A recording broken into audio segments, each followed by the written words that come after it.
오랜 시간 몸에 익힌 습관을 바꾸기란 쉽지 않은 일입니다.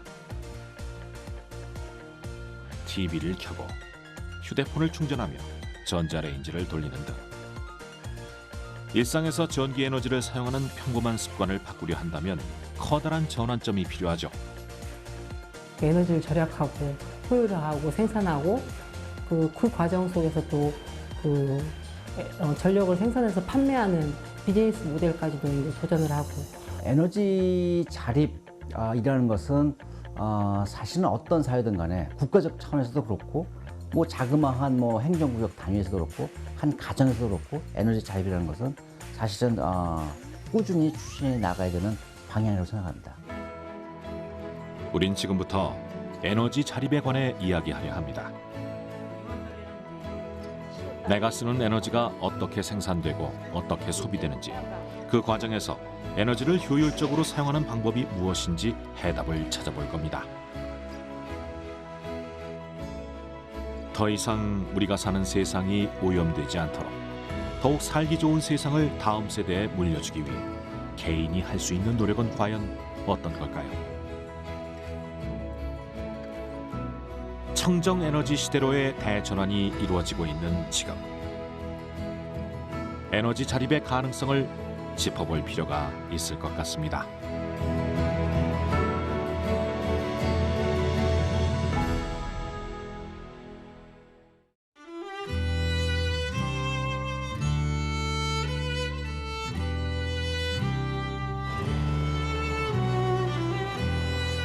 충남 홍성에 속한 작은 섬 죽도. 남당항에서 10분 남짓 바닷길을 지나면 죽도의 얼굴이 드러납니다.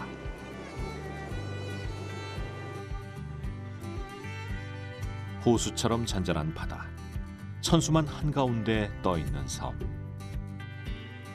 예로부터 대나무가 많이 자생한다 해서 이름 붙여진 죽도는 천수만이 선사하는 해양 자원이 매우 풍족한 어촌 마을입니다.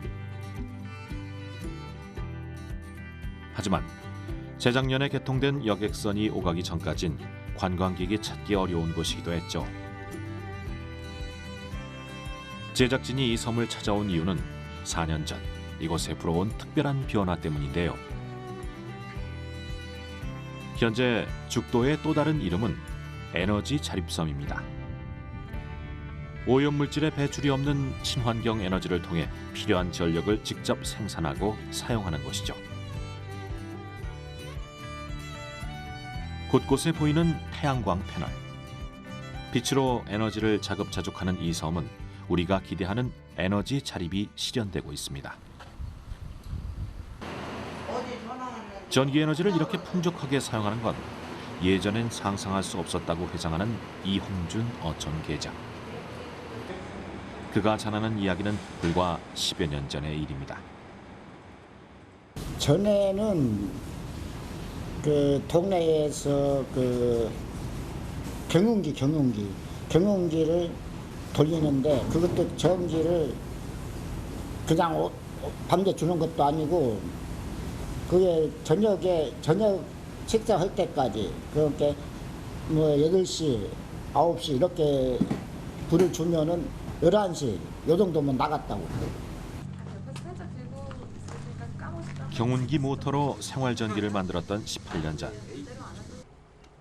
이 마을엔 TV가 있는 집이 한 곳밖에 없어 온 동네 사람들이 함께 TV를 시청했을 정도로 전력이 부족했고 전자기기들의 사용에도 한계가 있었다고 하는데요. 이후 디젤 발전기가 구축되면서 낮이나 밤이나 전기를 자유롭게 사용하며 생활의 범위를 한층 넓히게 된 죽도 사람들.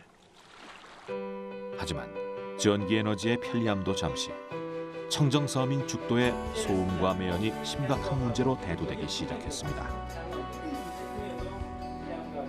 디젤 발전기의 사용은 섬을 지키고자 하는 주민들이 오염원 배출이 없는 친환경 발전 시스템에 관심을 돌리게 된 계기가 됐죠.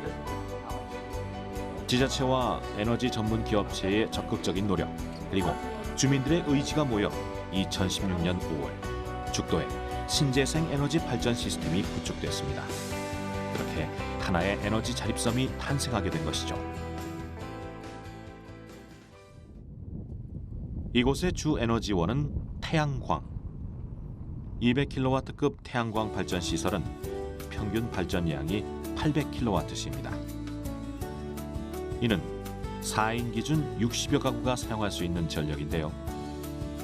디젤 발전과 비교했을 때 온실가스 감축 면에선 연간 약 4만 그루의 나무를 심는 것과 같은 효과가 발생한다고 합니다. 태양광 발전이 주 전원이라면 풍력 발전은 보조 전원으로 10kW급 한 기가 설치되어 있는데요. 용량이 작고 실질적인 발전량 또한 태양광에 비해 적지만 해풍이 불어오는 섬에서 풍력 발전의 가능성을 두고 데이터를 축적하고 있죠.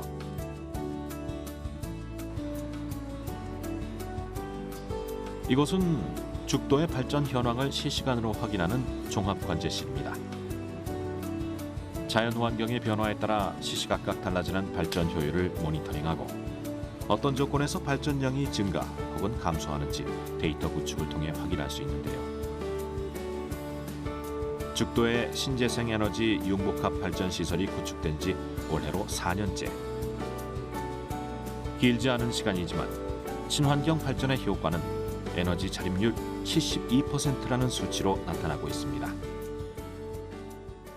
그 우리나라 보편적인 섬들에 설치되어 있는 그 발전소들은 보통 디젤 발전소들이 거의 대부분을 차지하고 있습니다. 2016년 5월 18일 날 준공을 신재생 발전소로 변신을 했는데 그 뒤로 현재는 한 72% 정도 신재생 에너지로 쓰고 한 28% 정도는 디젤 발전을 하고 있으니까 자립률로 계산한다고만 72% 정도는 신재생 에너지를 쓰고 있습니다. 기후 상태에 따라 발전량의 차이를 보이는 신재생 에너지. 아직까지 죽도의 사용 에너지 중 28%가량을 디젤 발전에 의존하는 이유입니다. 때문에 한낮에 태양빛이 만들어낸 전력은 저장 장치에 보관해 두었다가 해가 지거나 날씨가 흐릴 때 꺼내 사용하는데요. 에너지 저장 장치 ESS는 신재생 에너지의 활용에 있어 필수적인 요소로 생산한 전기를 저장하고 필요할 때 쓸 수 있다는 점에서 기존의 발전 시스템과 차이가 있죠. 자연재해로 인한 대규모 정전 사고나 발전 시설 파손 시 ESS의 역할은 안정적으로 전력을 공급하는 것이며 전력망의 신뢰도를 구축하는 매우 중요한 일을 담당합니다. 저희가 지금 준공한 지 4년 정도 지났는데 아직까지는 신재생 에너지 효과를 많이 보고 있다고 볼 수 있습니다. 저희는 아직 집단 태양광이에요. 저희 발전소 위에 태양광을 중앙 집단으로 해놓은 상태이기 때문에 차후에는 그 주민분들 지붕에 개별 태양광과 그 ESS 용량을 태양광을 더 깐다고 하면 그 90%까지는 올라가지 않을까? 저는 그렇게 생각을 하고 있습니다.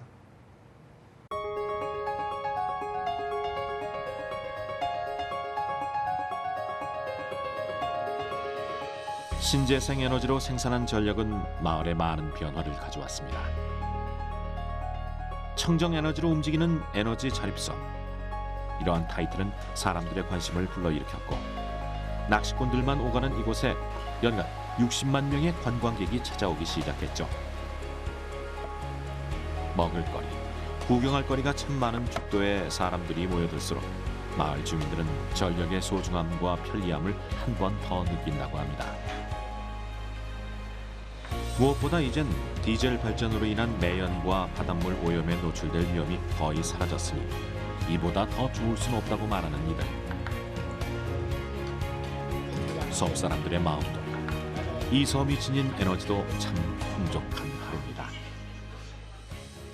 진짜로 천국 됐죠. 여기가 한마디로 옛날 생각하면 여기가 천국 된 거예요.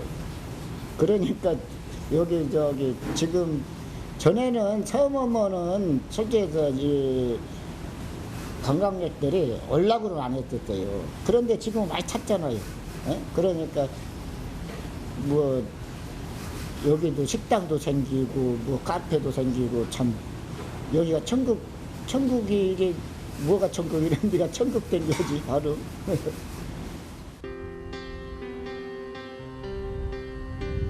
수평선 너머로 해가 사라지면 죽도의 바다는 칠흑처럼 어두워집니다. 이때 하나 둘씩 켜지는 빛은 낮에 저장해둔 그 빗줄기죠. 이제는 예전처럼 깜빡거리지 않고 곧게 어둠을 밝혀주는 가로등 불빛처럼 죽도의 에너지 자립이 쭉 이루어지길 바라봅니다.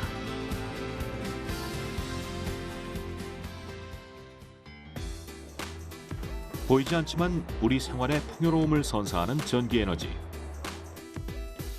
콘센트가 있는 곳이면 언제 어디서든 사용 가능한 전기 에너지는 어디에서 어떻게 만들어질까요?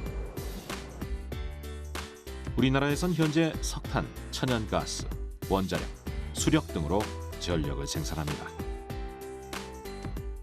에너지원별 발전 비중을 살펴보면 석탄이 약 40%로 가장 큰 비중을 차지하며 원자력과 천연가스가 뒤를 잇고 있습니다. 신재생에너지는 약 7%에 머물고 있죠. 우리나라는 아직 화석 에너지에 많이 의존합니다.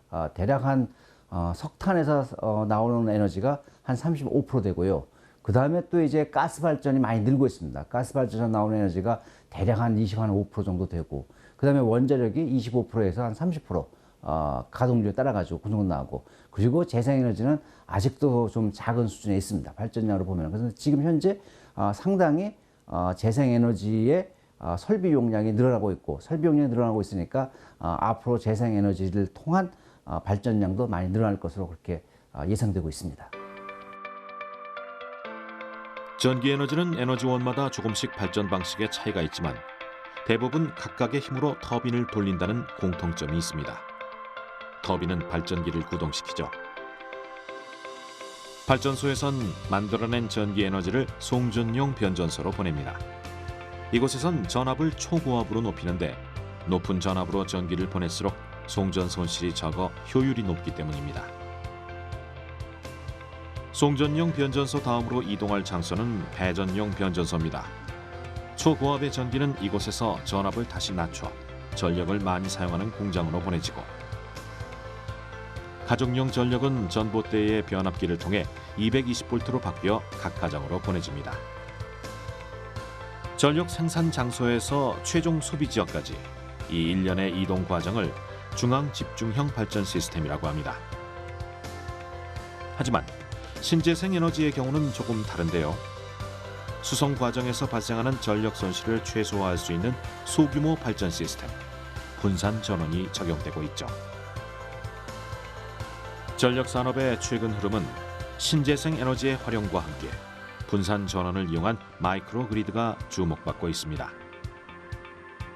마이크로 그리드란 화력이나 원자력과 같은 대규모 집중 발전 방식과 다른 소규모 독립형 전력망을 의미하는데요. 전력을 소비하는 지역 인근에 태양광이나 풍력 발전소를 분산 배치하고 자체적으로 전력의 생산, 사용, 그리고 저장이 가능한 네트워크. 마이크로 그리드는 중앙 집중 발전 체계의 송전선 매설 비용을 줄일 수 있으며 천재지변 등 비상시에 유연하게 대처할 수 있다는 장점을 갖고 있습니다. 작은 지역 단위로 에너지 작업 자족이 가능하도록 만드는 이 전력망은 현재까지는 대학, 대형 건물, 아파트, 그리고 섬 등지에서 활용하고 있죠. 이와 같이 신재생 에너지와 접목한 분산 전원 체계는 소규모 단위의 에너지 자립과 밀접한 관계가 있습니다. 최근엔 수소 발전이 시장의 주목을 받고 있습니다. 신에너지의 대표 주자인 수소를 이용해 전력을 생산하는 수소 연료전지 발전소. 전국 수소 연료전지 발전소의 구축 현황을 통해 분산 전원과 신재생 에너지의 미래 가치를 짐작할 수 있는데요. 이처럼 지속 가능한 에너지를 활용한 분산형 발전소의 구축은 오염원 배출 없는 전력이 생산됨과 동시에 해당 지역에 난방열 공급이 이루어진다는 점에서 일석이조의 효과를 얻을 수 있죠.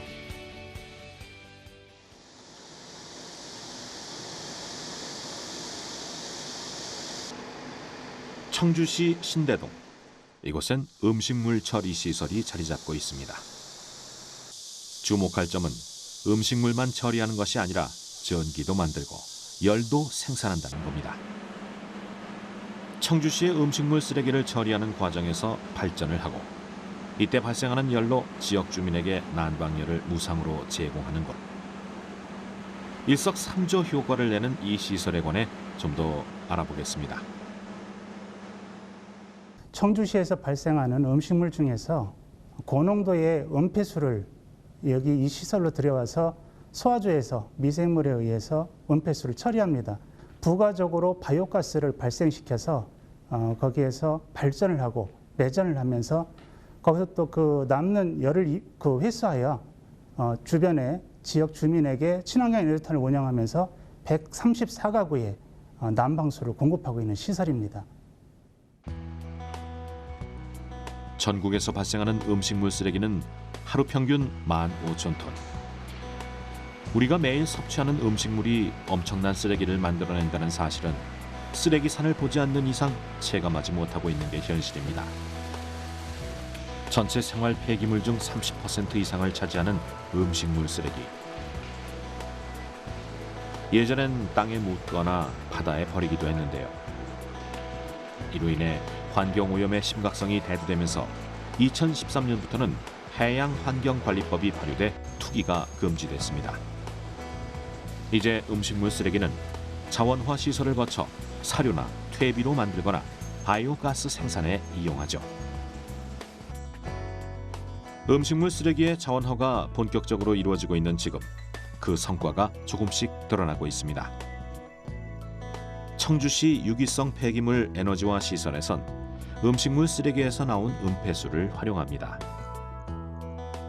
은폐수를 위생적으로 처리하는 동시에 바이오 에너지를 만들어내는 겁니다. 지금 청주시에서 발생되는 음식물이 반입되는 양이 약 한 180톤 정도 반입이 되고 있습니다.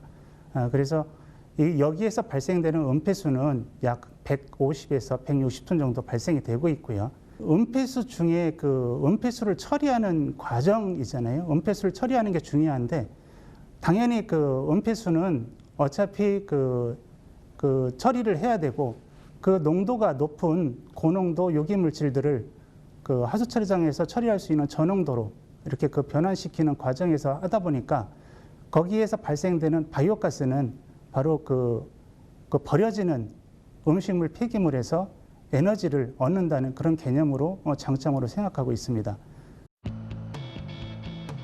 음식물 쓰레기가 에너지가 되기까지 과연 어떤 기술이 요구되는 걸까요?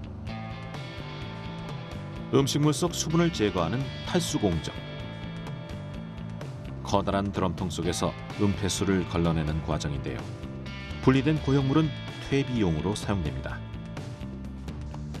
생성된 은폐수는 혐기성 소화조로 옮겨집니다.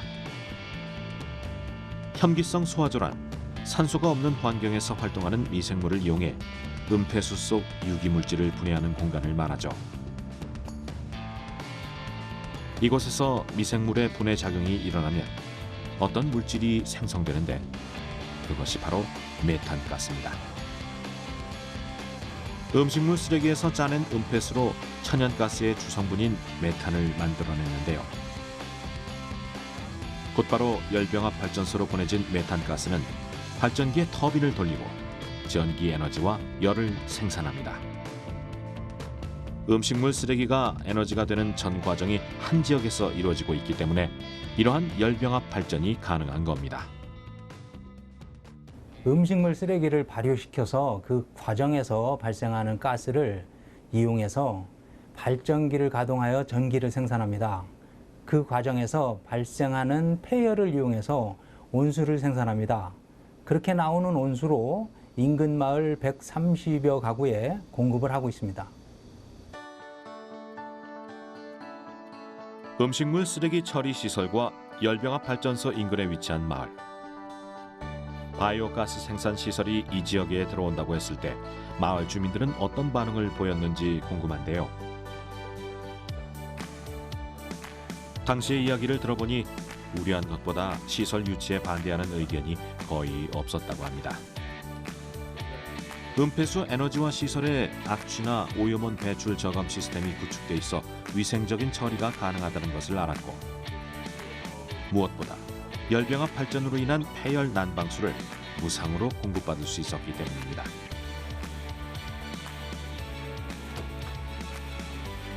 주민들은 난방비 절감 측면에서 도시가스보다 폐열 난방수를 선택한 건데요. 현재 그 효과를 톡톡히 보고 있다고 합니다. 그게 이제 우리가 이제 2년째 저희들이 이제 사용을 했는데 이제 이 폐열을 이용한 이런 시설이 있기 전에는 250에서 한 300 정도 연간 그 난방비가 지출됐는데 지금은 뭐 거의 안 들다시피 하니까 그만큼 어쨌든 농가나 우리 주민들은 그만큼 득이라고 생각을 하죠. 큰 뭐 차이라고 생각을 합니다. 버려지는 것에서 에너지를 생산한다는 건 가장 이상적인 재활용이라고 할 수 있습니다. 이 또한 에너지 자립으로 향하는 하나의 방법이죠.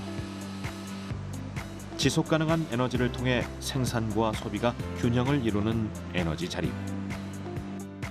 우리가 사는 마을과 도시, 그리고 국가가 예전과 다른 새로운 에너지 시대를 이루어 나가려면 내가 먼저 에너지 사용에 관한 이해와 의식의 전환이 필요할지도 모릅니다. 에너지의 소비를 줄이고 자립도를 높여가는 마을 공동체.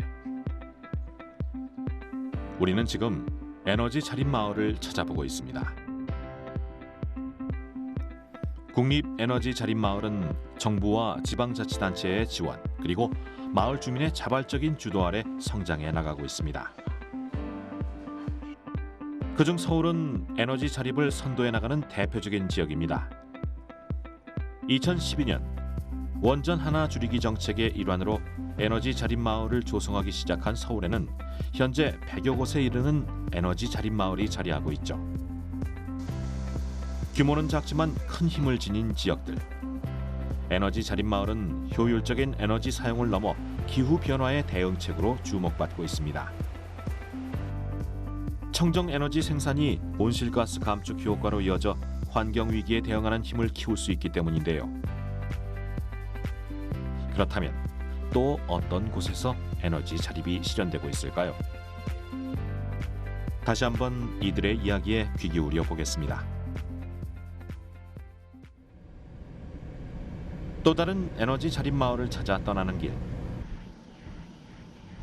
정겨운 농촌의 풍경을 따라 경기도 화성의 한 마을에 도착했습니다. 시골의 여유로움이 묻어나는 이곳 원안리 마을엔 시선이 닿는 어디든 태양광 패널이 자리하고 있는데요. 각 가구마다 설치된 이 주택용 태양광 설비는 이곳이 에너지 자립을 실천해 나가는 마을이라고 말해주고 있죠.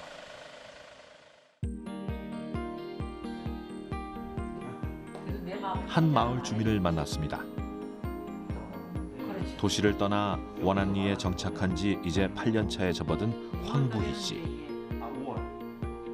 지난 6월 태양광 설비에 자신의 마당 한 켠을 내주며 더욱 편리한 삶을 누리게 됐다는데요. 그 변화는 마을 이장의 전화 한 통으로 시작됐습니다. 이게 설치는 어떻게 하게 되신 거예요? 설치는 이제 이장님이 전화가 온 거죠. 설치하실 거냐 그래서 받자마자 그냥 오케이 했죠. 네 그랬죠. 황부희 씨가 가정용 태양광 설치를 결심한 건 화성시의 에너지 자립 마을 조성 사업 덕분입니다. 에너지 복지를 실현코자 했던 화성시가 태양광 설치를 희망하는 마을 주민에게 설치 비용의 90%를 지원해 준 것이죠. 한 달에 약 315kWh의 전력을 생산하는 주택용 태양광 발전의 효과는 전기요금을 통해 증명됐습니다. 태양광 설치 후 받아본 7월 고지서를 확인해 보면 전월과 작년 대비 전기 사용량이 줄어든 것을 확인할 수 있는데요. 중앙 집중형 발전에서 벗어난 에너지 자급자족으로 전기요금 절약이란 혜택을 누릴 수 있게 된 거죠. 전기를 엄청 편하게 쓰죠.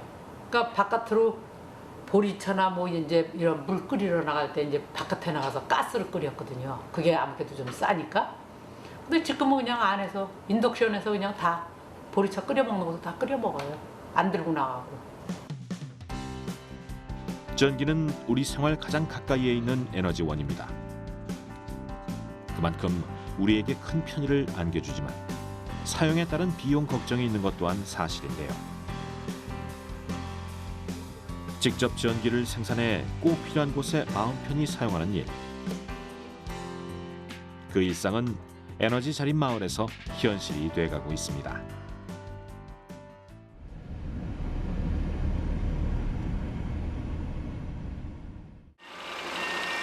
이번엔 원안리 지역민들의 휴식처 마을회관을 찾았습니다. 커다란 사다리차, 분주한 움직임이 포착됐는데요. 이들이 손수 하나하나 옮기고 있는 건 다름 아닌 태양광 패널. 궂은 날씨에 미뤄왔던 태양광 발전소를 설치하려는 겁니다. 이 역시 에너지 자립 마을 조성 사업 중 하나죠. 신재생 에너지를 보급 확대하고 또 마을 태양광 발전에서 생산된 전력을 마을 발전기금이라든가 마을의 연료원 등 에너지 복지원으로 사용되고 있습니다. 태양광 패널을 올릴 장소는 마을회관 지붕. 프레임을 조립한 후 신중한 움직임으로 패널을 설치하기 시작하는데요. 이번에 설치하는 태양광 발전소의 출력은 11.25kW. 지역마다 차이는 있지만 태양광 패널이 햇빛을 받아 전기를 생산하는 시간은 하루 평균 3시간 반 정도라고 하는데요. 이를 기준으로 했을 때 마을회관 발전소에서는 1년에 약 14,000kWh의 전력 생산이 가능하죠. 태양광은 이제 지금 설치하고 있는 모듈이라고 합니다. 태양광 모듈에서 이제 햇빛을 받아서 일생활에서는 이제 사용하지 않는 DC라는 이제 그런 전기를 발생을 시키고요. 그 DC를 받아서 지금 밑에 설치 중인 인버터에 전기를 들어와서 우리가 일상으로 사용하는 이제 AC 교류 전압을 발생을 하게 되고요. 그 전기로 한전을 보낸다든지 가정에서 사용한다든지 이렇게 사용할 수가 있을 것 같습니다. 마을회관에 설치된 태양광 발전소는 상업용으로 운영됩니다. 생산한 전기를 현장에서 사용하는 것이 아닌 한국전력공사에 판매하는 겁니다. 이를 위해 교류를 직류로 변환해주는 인버터도 설치하는데요. 모든 설비 공사가 끝난 후 따사로운 햇빛을 받으며 가동될 이 발전소는 마을에 어떤 변화를 불러올까요? 그리고 또 마을 주민들은 이로 인해 어떤 이익을 얻을 수 있을까요?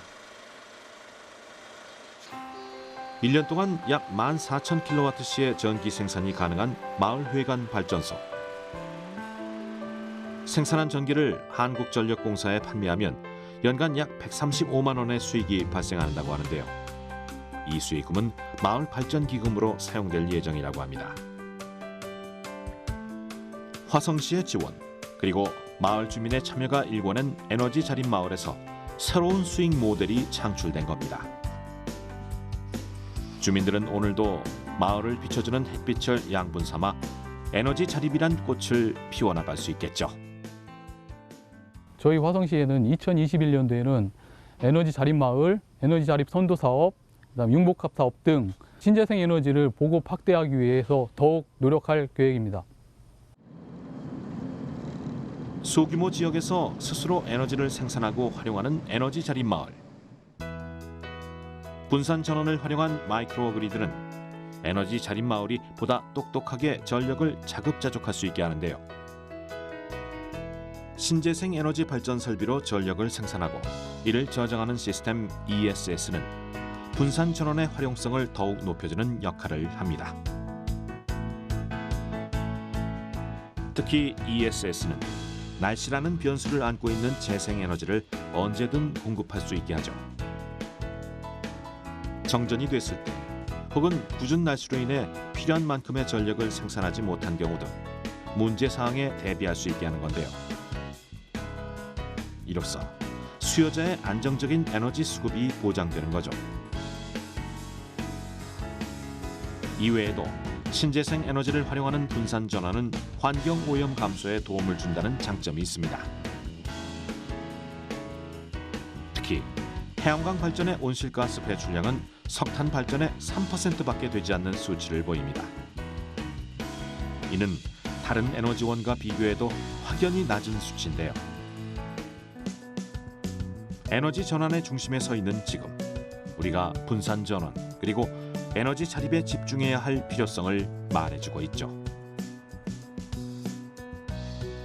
2019년 정부에서 발표한 제3차 에너지 기본 계획에서도 분산 전환에 관한 내용을 살펴볼 수 있습니다. 분산 전환 발전량 비중을 2040년까지 30%로 확대하겠다는 것인데요. 이를 이행하기 위해 정부는 지역자치단체의 역할과 책임을 강화할 것을 독려했습니다. 분산 전환에서 깨끗하고 안전한 에너지로의 전환 가능성을 발견한 것이죠. 예, 우리나라에서도 그 에너지 자립에 대해 가지고 상당히 지원을 해요. 그래서 에너지 자립을 하겠다 그러면은 태양광이라든가 풍력이라든가 그렇게 발전 설비 지원도 이렇게 해주고, 그 다음에 또 이제 그 에너지 전략을 위해 가지고 전등을 다 LED로 바꾼다든가 전기효율을 높게 해준다든가 이런 사업도 지원해주고, 또 에너지 자립은 시민 의식 향상이 중요해요. 그러니까 시민들한테 에너지의 중요성, 에너지와 환경의 관계성 이런 것도 또 이제 교육을 시키고 이런 것들이 중요해가지고 정부 주도 사업으로 가고 있는데, 분산 전환으로 가기 위해 무엇보다 중요한 것은 국민들의 역할입니다. 에너지 위기, 더 나아가 환경 위기를 인지하고 이를 해결하기 위한 활동 등에 동참하려는 의식의 전환이 이루어져야 한다는 건데요. 국민의 이런 노력이 모일 때 분산 전환으로 이루려는 최종 목표, 에너지 자립에 한 발 더 다가갈 수 있는 거죠.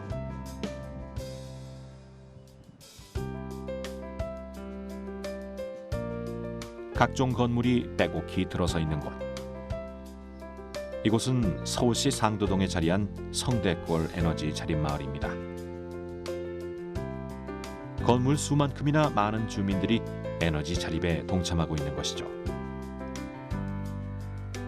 주목할 점은 마을 주민들 스스로 에너지 자립이란 변화를 이끌어냈다는 건데요. 에너지 문제의 심각성을 깨달은 주민들이 하나 둘 뜻을 모아 진행한 에너지 전환 활동이 이 마을을 새롭게 태어나게 했죠.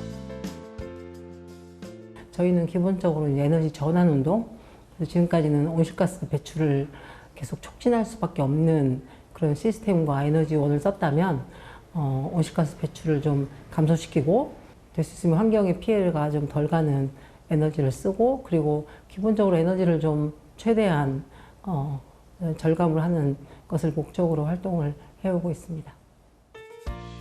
주민들이 에너지 자립의 뜻을 모으게 된 건 2011년 후쿠시마 원전 사고가 발생한 직후입니다. 원자력 발전소 폭발로 인한 피해를 생생히 마주하며 에너지 전환과 자립이 탈원전의 시작점이 될 것이란 결론을 내렸고, 이를 실천하기 위해 다양한 활동을 시작했죠. 에너지 전환에 대한 의식 일깨우기부터 가정용 미니 태양광을 개발해 보급함으로써 에너지 자립성을 높이는 일까지, 에너지 소비를 줄이려는 노력을 오늘날까지 이어오고 있는데요. 에너지 절약은 여전히 이들이 집중하고 있는 분야입니다. 에너지 자립을 위해 가장 기본이 돼야 하는 활동이죠. 강필순 씨는 성대골의 변화를 이끌어온 초창기 멤버 중 한 명입니다. 이렇게 정성 들여 식물을 기르는 일도 그가 실천하고자 하는 에너지 활동과 맞닿아 있다는데요. 단열 효과가 있는 옥상 정원을 통해 에너지 사용을 최소화하려는 겁니다. 환경 위기에 대응하는 에너지 절감 활동에 동참하는 거죠. 강필순 씨의 집안 곳곳엔 에너지 저감을 위한 노력이 묻어 있습니다. 먼저 태양광 패널을 설치해 에너지 자급자족을 실천하고 있는데요. 이 전기를 허투루 사용하지 않게 만전을 기하고 있죠. 창틀 교체도 수많은 노력 중 하나입니다. 단열 효과를 높임으로써 냉난방에 필요한 에너지를 절감하는 건데요. 이러한 활동 등을 통해 에코 마일리지라는 보상을 받기도 했죠. 에코 마일리지란 전기, 도시가스 등을 절약하면 이를 마일리지로 적립해주는 서울시의 시민 참여형 프로그램입니다. 6개월 단위로 에너지 사용량을 집계하는데요. 이를 온실가스 배출량으로 환산했을 때 월 평균 5% 이상 온실가스 배출량을 절감했을 경우 마일리지를 지급해주는 제도입니다. 다양한 방법으로 에너지 절약을 실천하고 있는 강필순 씨는 2번의 에코 마일리지를 지급받았다고 합니다. 이거 제가 설치해 드릴 테니까 로그인 해드렸으니까요. 네. 수시로 한번 들어가서 보시면 좋을 것 같아요. 네, 보면 이제 조금 많이 들어가면 조금 그쵸. 조정 전기 2단계로 넘어간다 하시면 이제 좀 아껴야 되겠다. 좀 덜 써야겠다. 신경을 좀 더 쓰는 거죠. 그렇지. 네. 마을 활동가의 도움으로 전기 사용량을 실시간으로 확인할 수 있게 된 강필순 씨. 보다 쉽게 전기 사용 현황을 살펴보며 다시 한번 에코 마일리지에 도전할 수 있을 것 같은데요. 실시간으로 전기 사용량 지금처럼 개인이 할 수 있는 에너지 저감 활동들을 꾸준히 실천한다면 그 도전은 성공할 수 있겠죠. 느낀 거로는요. 첫째 가정에 도움이 되잖아요. 경제적으로 도움이 되고 또 여러모로 뭐 저게 먼지 나는 것도 아니고 뭐 태양만 뜨면 그 전략이 되니까 나는 내 생각으로는 굉장히 좋다고 생각해요. 내 이렇게 옥상 가만히 보면 이렇게 돌아다니다 보잖아요. 관심 있어서 보면은 이제 많이 홍보돼서 많이 했더라고요. 창틀에도 하고 옥상에도 하고 그런 게 너무 괜찮아요. 우리나라가 좋아지고 있다. 그런 건. 에너지 사용이 많은 장소 중 하나인 음식점. 착한 가게란 이름을 단 이 음식점에서 자신만의 확고한 의지로 에너지 절전 운동에 참여한 이를 만날 수 있었는데요. 그는 어떤 방법으로 에너지 절약에 동참하고 있을까요? 방법은 간단합니다. 손님이 없는 곳에 불 끄기, 전등은 효율이 높은 LED로 바꾸기, 에어컨 끄기 등 아주 손쉬운 것들입니다. 하지만 이곳이 일반 가정집이 아닌 음식점인 만큼 에너지 절약을 위한 활동들이 가게를 찾는 이들에겐 불편함으로 작용할 텐데요. 패경자 대표는 손님들에게 에너지 절약의 취지를 설명하고 양해를 구하며 자신의 뜻을 굽히지 않았죠. 이제 손님들도 그 뜻을 존중하며 패경자 씨의 활동을 응원해 준다는데요. 환경을 위한 착한 에너지 절약, 그 선한 영향력이 빛을 발하는 거죠. 손님들 계시는데 그 전기 하나 끄는 거, 뭐 에어컨 조금 끄는 거 이런 것들이 사실 손님들 입장에서는 좋지 않은 거니까 더 덥고 하니까 그럼에도 불구하고 눈치 봐가면서 그렇게 실행하고 있습니다. 하나만이라도 그 전략이라든가 아니면 에너지에 관한 그 관심을 가지다가 보면 그 재생에너지에 관한 그리고 기후 환경에 관한 넓혀보면 여기까지 미치는 영향이 많기 때문에 나 하나라도 그렇게 실행을 하려고 하고 있습니다. 이번엔 시장으로 자리를 이동해 볼까요? 자칫 시장과 전기 사용은 큰 연관이 없을 것 같지만 환경적 제약이 많은 전통시장의 경우 상인들의 의식 전환을 시작으로 에너지 자립이 시작됐다고 합니다. 미세먼지 등 환경오염 피해를 직접 경험한 상인들이 청정 에너지 사용으로 환경 보호에 도움을 주고자 한 건데요. 성대 전통시장은 태양광 패널을 설치해 이 문제를 해결해 나가고 있다고 합니다. 현재 시장 내 태양광이 설치된 곳은 34군데. 그중 상윤의 사무실엔 좀 더 의미 있는 태양광 발전이 이루어지고 있습니다.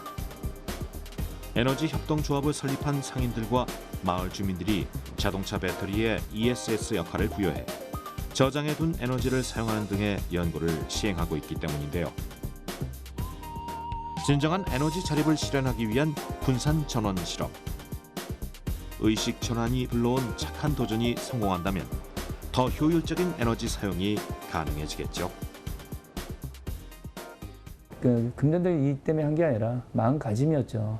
조금이라도 에너지를 절약하는 마음, 또한 또 이거 설치함으로 해서 전기가 생산된다는 그것도 기분도 있고 이런 게 조금 마음에 모이고 또 마음속에서는 조금이라도 미세먼지가 줄어들면 장사도 더 잘 되지 않을까 하는 좀 상인들은 또 이익을 좀 따지긴 따져요. 그런 점도 많이 참여하는데 도움이 되지 않았을까 생각됩니다. 또 설치하니까 또 그만한 이익도 있었고요. 다양한 활동을 통해 에너지 자립 마을의 가능성을 증명한 사람들. 이제 이들은 에너지 자립을 넘어 더 큰 목표를 향해 나가고 있습니다. 에너지 자립이 추구하는 그것, 청정 에너지 활용으로 탄소 배출 제로를 실천하는 건데요. 개인의 신념과 이를 실천하고자 하는 의지, 그리고 뜻을 함께하고자 하는 사람들이 있다면 마을, 더 나아가 도시의 변화를 이끌어낼 수 있을 겁니다.